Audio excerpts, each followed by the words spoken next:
Each time we have a quarrel, it almost breaks my heart. Welcome back.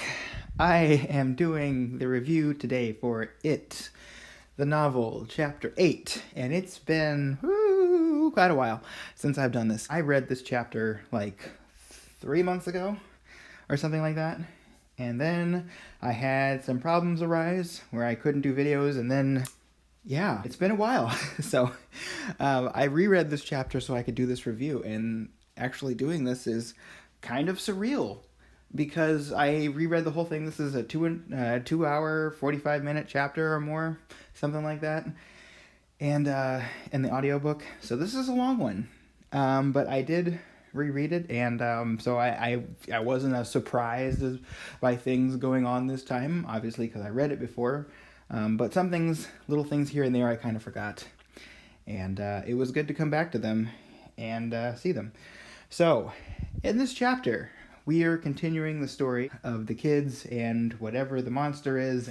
We start this chapter in the same way we started the other ones, the other recent ones. We have a person in the present tense, and that happens to be Richie in this chapter. Richie is driving back towards Derry, and his eyes start watering for some really weird reason, and he gets scared by a deer that's on the road, and we get a really kind of funny scene with him doing voices, with him going, "Jesus Christ!"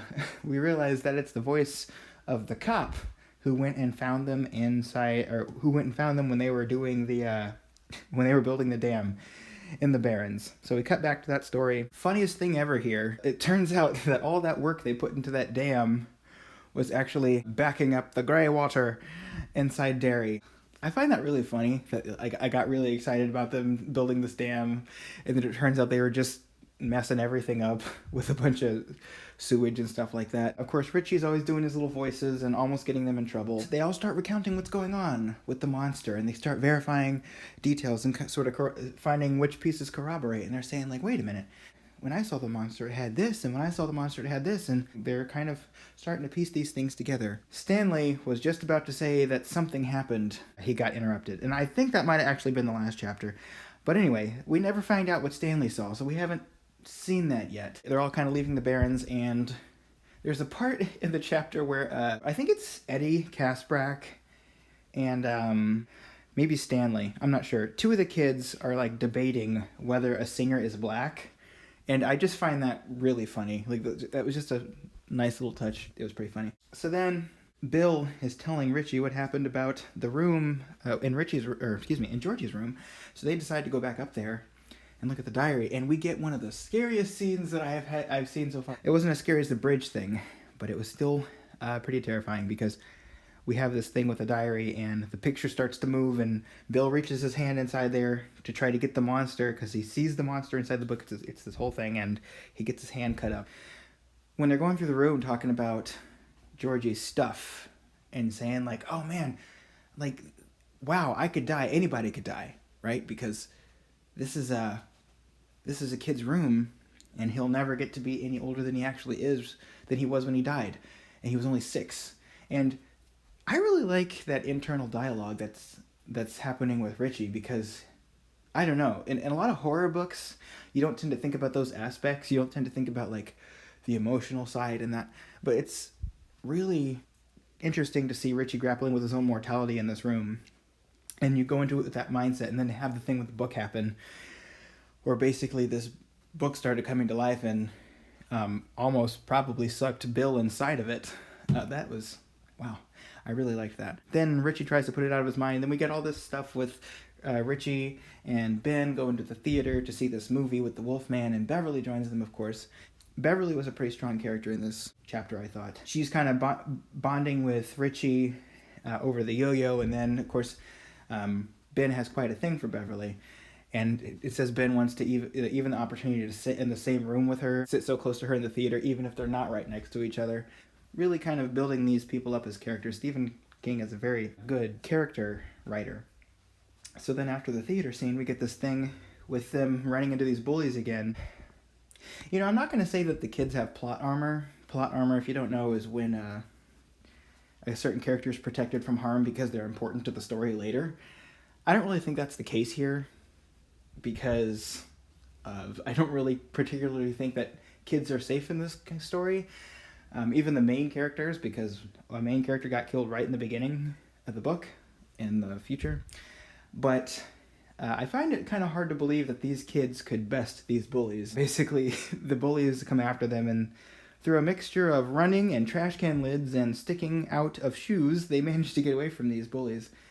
But the overall point of Bev being bonded with them and being part of the group, and then of course them going back to the Barrens and meeting, I think it was Bill. Bill went to some speech therapy with another kid. Richie says this interesting thing about how he knew that Bev was part of the group, but this other kid wasn't, and there was sort of a bond that's passing between all of them, but yet we learn that in 5 years, Richie will have forgotten Stutter and Bill. He forgot him somehow in his teenage years. He said, "Who was that?" And he said, "It's somebody I used to know," and he went back to his homework in 5 years from that time. So again, something about this event is making them forget, and they keep hammering this point, and I'm trying to figure out what it is, because there's the thing with the tunnels being really important, and now that we know that, I know that they kind of all stand together at some point and pledge their loyalty by the tunnels. I know that. And there's something about a turtle. Again, with this turtle, I don't know if they brought it up in this chapter or not. I think they did. I think they might have brought it up in this chapter again. But the turtle's important. And now we're getting the thing with the memories being erased. And actually, I think it was somebody, it might have been Bill, when he was up in the UK, his scars reappeared after he started thinking about the events that happened back in Derry. Yeah, I think it was because he had forgotten about Georgie, like the nature of Georgie's death. So again, bringing back old plot elements, I really like that.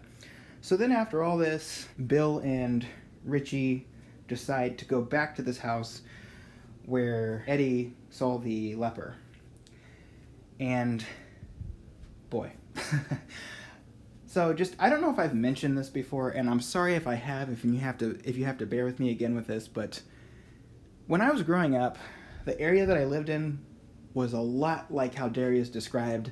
So when it talked about this house and going to, seeing what it's like kind of boarded up and stuff like that, it gave me the creeps, because I could think of very specific locations that looked like that when I was growing up. So they go down there, and they kind of go under the porch, and they grab all these weapons first before they go down there. And these weapons, there's a funny thing about, they actually get a real gun. Bill gets his dad's gun.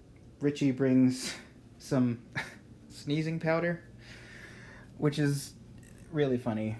But they know it's funny. By the way, I'm going to pause that for a second. There's something I did not talk about, because I was thinking about Bill's dad. There's this whole thing where Bill blames himself for Georgie dying. And he has this moment where he's talking to Richie, and he just starts crying. And Richie convinces him that, hey, you didn't mean for him to die. And he's saying, Georgie's ghost would have no reason to haunt you, because that's what Bill thought was happening at first. It was just his ghost. But Bill blames himself, and he thinks that it's the reason why his parents are not close to him anymore. So he can't realize, he can't understand what's going on, and he thinks either his parents only loved him because of Georgie, and once Georgie was gone, the love just disappeared, or that his parents somehow blame him that Georgie died, for the fact that Georgie died, and that's why they've kind of held back their affection. But I mean, looking at this as a person who's a bit older, and I can understand being in that headspace and sort of thinking those things at some point. But looking at this as an adult, I realize that just the grief of losing a child is just making it really hard for them to connect with Bill. There's just some kind of cognitive dissonance going on there. And Bill is not really understanding this because he's just a child, and he's never really had to deal with this thing before. I mean, nobody has any experience going into this the first time something like this happens, and hopefully it never does, but still, him being that kid, it's making it harder for him to understand this. So, that really had a lot of weight, just with how he's dealing with Georgie's death. And I like that it's not a thing where it was mentioned in the beginning, and then, well, it's not important to the plot anymore, so we're just not going to bring it up anymore. It felt very real. So anyway, coming off of that, him and Richie are going back to this house.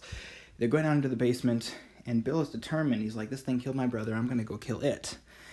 And Richie realizes, he's not joking, he really wants to do this. Bill goes down to the basement.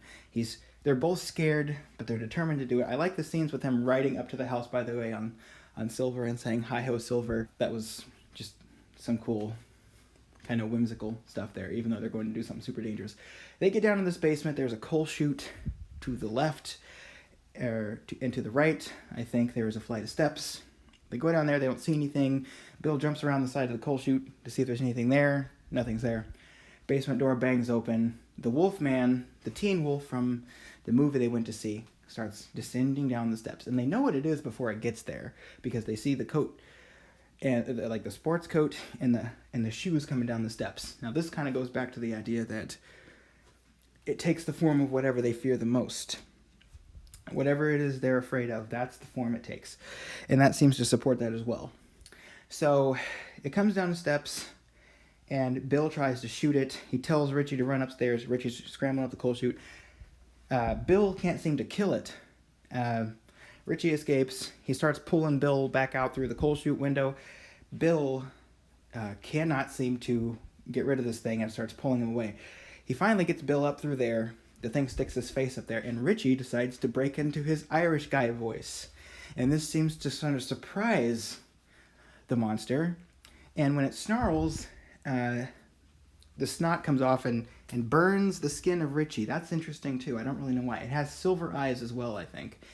But then he throws Richie ends up throwing the sneezing powder at it, and it ends up actually stunning it, and they get away, but just barely, because it's chasing him on the bike, and they're riding Silver away. They're riding with Bill in the front, and then Richie, I guess, is hanging onto the back of the bike, probably on the pegs, on the wheels. They're riding away, and Richie takes a pretty good hit to the head with the creature's claw as it's running away, but they do manage to barely escape. And they look back, and they see this orange flash go down into the sewers. So they have gotten away from this thing. And then the chapter ends with them both just basically laying in the road and crying after they fall off the bike while they were escaping it.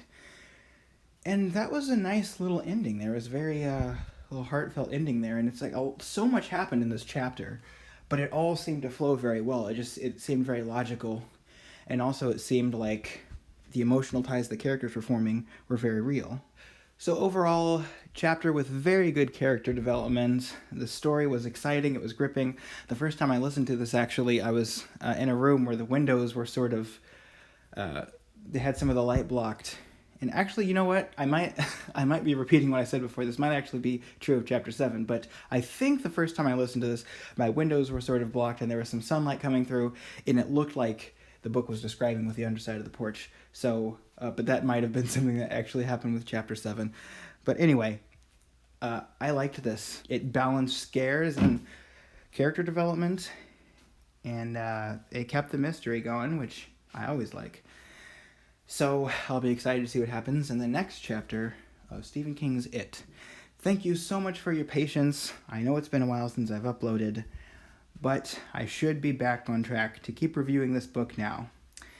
So if you like this content, be sure to like this content, because I will be making more of it. And I have posted some reviews of Stephen King stuff, including a review of The Stand, both the book and the miniseries, and I hope to do the new miniseries when it comes out on CBS All Access. I did a review of Frozen 2 recently, and I like the way that turned out. So if you want to see me review something specifically, do sort of a dedicated book review or a movie review, just let me know, and I will try to put a philosophical spin on it, because that's kind of the point of this channel.